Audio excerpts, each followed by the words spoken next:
உமையா இப்னு கலஃபை அணுகுகிறார்கள். இவரை விலைக்கு விட்டுவிடு என்று கேட்கிறார்கள். மறுக்கிறார்.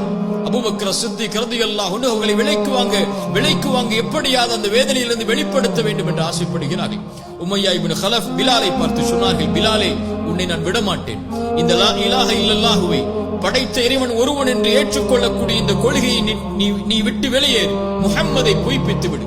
லாத் வல் உஸ்ஸா எம்முடைய தெய்வங்களை நீ வணங்கக்கூடியவனாக மாறிவிடு. பிலால் சொன்னார்கள் ஒரே வார்த்தையாக, அஹதுன் அஹத், அஹதுன் அஹத், இறைவன் ஒருவன் தான். உமையா இப்னு கலஃபை பார்த்தவர்கள் கூறினார்கள், அல்லாஹ்வுடைய மார்க்கத்திலே இறைவன் ஒருவன் என்ற வார்த்தையை இப்போது அறிந்திருக்கிறேன்.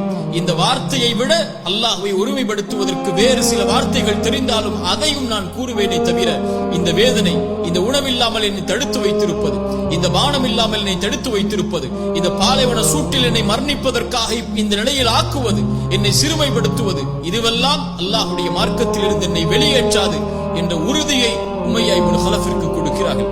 அஹதுன் அஹத், அஹதுன் அஹத், இறைவன் ஒருவன் தான். தன்னுடைய நாவுடைய நீர் வற்றினாலும், உணவின் பசியால் அவர்கள் வாடினாலும், பாலைவன சூட்டுடைய அந்த சூடு அவர்களுடைய உடம்பை பொசுக்கினாலும் அவர்கள் கூறிய வார்த்தை அஹதுன் அஹத். ஈமானிய உறுதியை பாடமாக படியுங்கள்.